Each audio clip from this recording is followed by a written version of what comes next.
Dans l'arène mondiale, le 21 août au soir, un coup de tonnerre a secoué les fondations de la géopolitique internationale.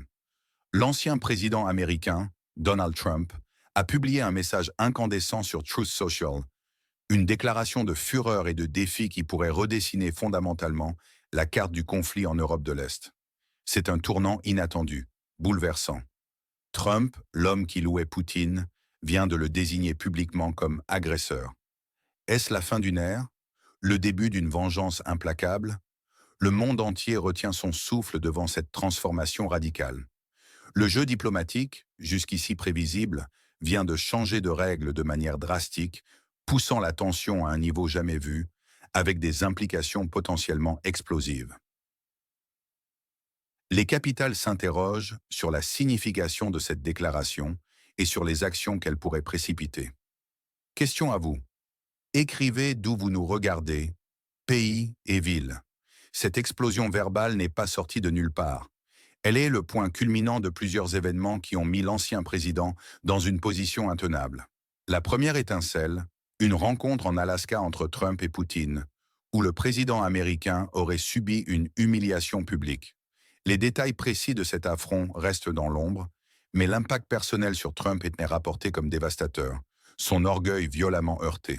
Ensuite, dans la nuit du 21 août, l'armée russe a lancé l'une des attaques les plus massives de cette guerre brutale contre la nation. Voisine, 614 moyens de frappe ont été déployés. Imaginez ce déluge de fer et de feu. 95% furent interceptés. Un exploit technologique pour la défense aérienne du pays à la frontière russe. Mais les 5% restants ont frappé l'Ouest, atteignant notamment une entreprise américaine fabriquant des machines à café en Transcarpathie. Un symbole fort, une provocation directe, une attaque ciblée sur les intérêts américains, une escalade délibérée de la part de Moscou.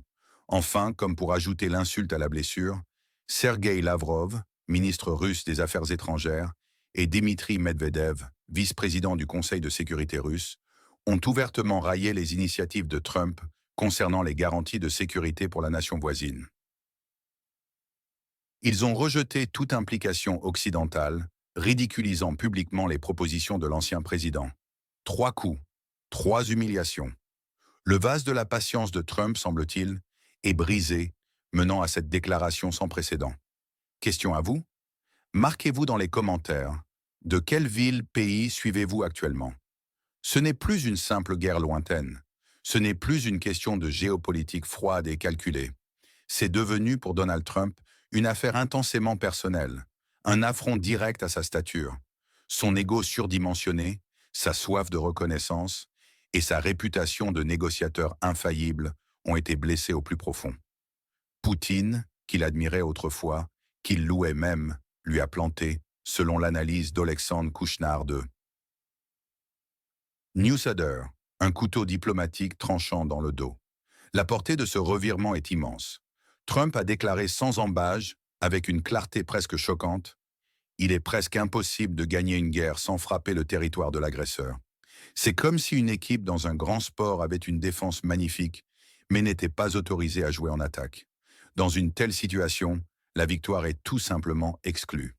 Cette déclaration rompt radicalement avec sa ligne politique passée, celle d'une neutralité ambiguë. Elle n'est pas seulement une critique, c'est une feuille de route pour l'action. Elle ouvre la voie à une escalade sans précédent, à une guerre potentiellement sans limite. Les règles établies du droit international et les conventions de la guerre pourraient être pulvérisées. Le discours est clair. Pour gagner, il faut attaquer.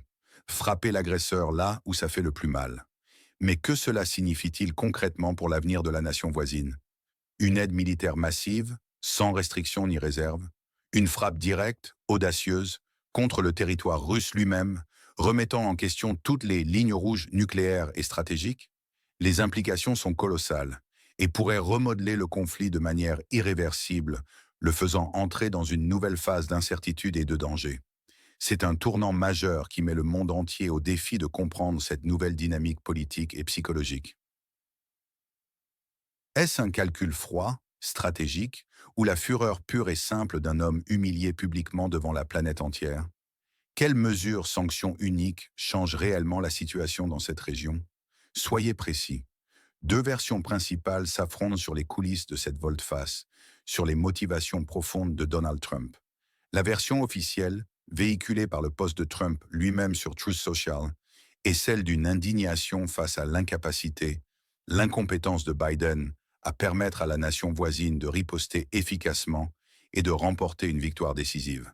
Il attaque frontalement Joe Biden, le qualifiant de corrompu, flagrant et incompétent, pour avoir dosé l'aide militaire, pour avoir imposé des lignes rouges qui, selon lui, ont empêché une victoire rapide et complète. Pour Trump, l'approche prudente de Biden est une entrave délibérée à la victoire. C'est une critique cinglante, destinée à montrer sa propre force et détermination face à la faiblesse perçue de son rival politique, à quelques mois des élections présidentielles. Il se positionne comme le seul leader capable d'agir avec détermination. Une autre version, plus sombre et psychologique, est avancée par des analystes comme Alexandre Kouchner de Newshader. Selon eux, Poutine aurait sciemment piégé Trump, le manipulant pour son propre bénéfice stratégique et pour humilier publiquement un potentiel futur rival. Des promesses secrètes, murmurées lors de cette rencontre fatidique en Alaska, garantie de sécurité illusoire pour la nation voisine, une rencontre hypothétique avec le président Zelensky, auraient été faites à Trump. Poutine les aurait délibérément brisées publiquement, exposant Trump au ridicule mondial, le faisant passer pour un naïf. Le but, d'après cette analyse, était de déstabiliser Trump, de le rabaisser, de prouver l'inefficacité des initiatives occidentales de paix. Ce fut un choc narcissique d'une violence inouïe et sans précédent pour l'ancien président, dont l'ego est de la pierre angulaire de sa personnalité politique. Poutine, qu'il admirait, est devenu l'objet de sa haine la plus farouche, une trahison intolérable. C'est le côté obscur et sans scrupule des dirigeants russes qui poussent même leurs alliés au bout de leurs limites, jusqu'à la trahison la plus cynique et calculée. Poutine aurait sous-estimé la réaction volcanique d'un homme politique dont l'ego est le moteur principal et le carburant de son ambition démesurée. Le désir de vengeance de Trump est palpable, presque une force de la nature. Il ne veut pas seulement punir Poutine, mais prouver qu'il est un meilleur négociateur, un homme d'affaires plus astucieux et plus impitoyable que le dirigeant russe. Il cherche à surpasser Biden, à montrer qu'il est le seul capable de résoudre le conflit rapidement, efficacement, dans une logique de tout ou rien. Il vise la victoire éclatante du pays à la frontière russe pendant Onsam, présidence future, pour en revendiquer tout le succès et asseoir sa légende. À qui faites-vous confiance sur ce sujet dans cette région?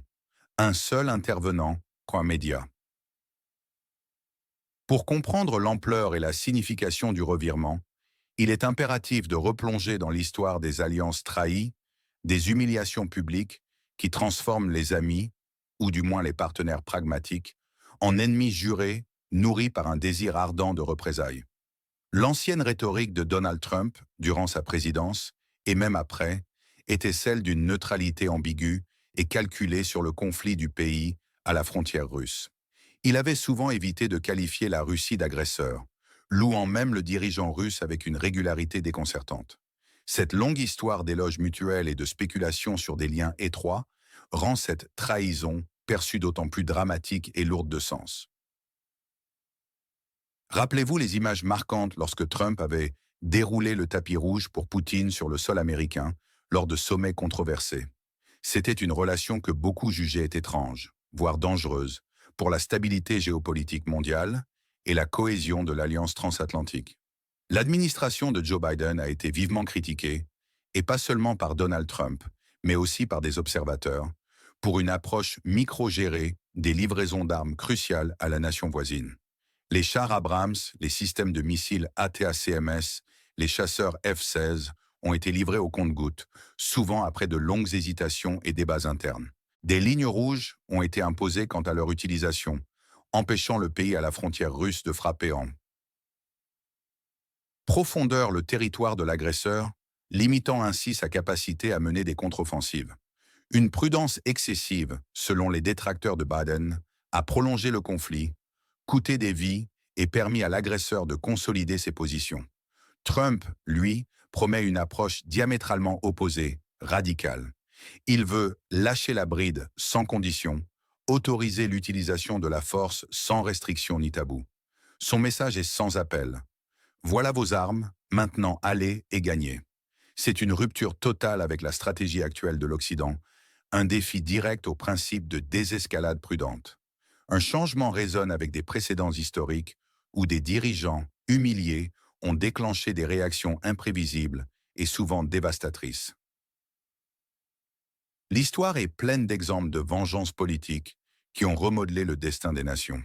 C'est une dynamique dangereuse pour la paix mondiale, mais potentiellement libératrice pour la nation voisine, qui attend un soutien sans faille. Alors, que nous réserve l'avenir?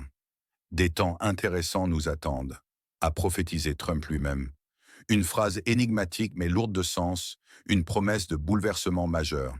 Si Donald Trump accède à nouveau à la Maison-Blanche, un scénario maximaliste pour la nation voisine devient non seulement plausible, mais hautement probable, alimenté par cette soif ardente de vengeance personnelle et ce désir irrépressible de réhabilitation politique. Poussé par son ego blessé, il pourrait débloquer un flux illimité d'armements avancés. Sans les restrictions actuelles, parler de puissance de feu, des missiles ATACMS de nouvelle génération, capables de frapper jusqu'à 1000 km de portée avec une précision chirurgicale. Imaginez l'impact dévastateur sur les bases arrières russes, leurs dépôts, leurs centres logistiques. Des dizaines, peut-être 50 unités de F-16, déjà disponibles selon des sources et prêtes à être déployées dans le pays, à la frontière russe. Et n'oublions pas les missiles Flamingo, de fabrication locale, capables d'atteindre 3000 km avec une ogive de 1200 kg. C'est une menace existentielle sans précédent pour la Russie, une capacité de frappe qui transformerait radicalement le champ de bataille. Ces armes pourraient de frapper en profondeur le territoire russe, ciblant sans pitié son complexe militaro-industriel, ses infrastructures stratégiques, ses centres de commandement militaire et politique. Le but de la guerre ne serait plus de simplement contenir l'agresseur, mais de l'anéantir militairement et économiquement. La destruction politique, voire physique, de Poutine pourrait alors devenir un objectif non avoué, mais implicite, de cette guerre personnelle menée par Trump. La fragilité du régime russe serait mise en pleine lumière face à une opposition américaine déterminée.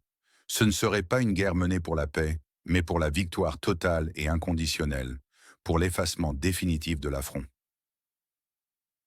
Bien sûr, Poutine, fin stratège, pourrait tenter de manipuler à nouveau Trump, d'user de ruses diplomatiques sophistiquées, de menaces voilées et de promesses fallacieuses. Mais son échec récent, sa trahison publique et l'humiliation infligée rendent cette option moins probable et crédible, car la confiance est brisée de façon irréparable. L'administration Biden, à court terme, devrait maintenir sa ligne actuelle, celle d'un soutien dosé et pragmatique. Cependant, la pression politique exercée par les déclarations de Trump, la rivalité exacerbée entre les deux camps pour les élections de 2024, pourrait pousser les deux parties à surenchérir dans le soutien au pays à la frontière russe. Chacun voulant prouver qu'il est plus efficace, plus résolu et plus patriote que l'autre. Une compétition qui pourrait, de manière paradoxale, s'avérer bénéfique pour la nation voisine. C'est une possibilité intrigante qui pourrait accélérer la fin du conflit. Le tableau est dressé pour une escalade dramatique dont l'issue est incertaine. Question à vous. Vérifions la géographie de l'émission. Ville, pays et même un drapeau si vous voulez. Le monde est à un carrefour historique.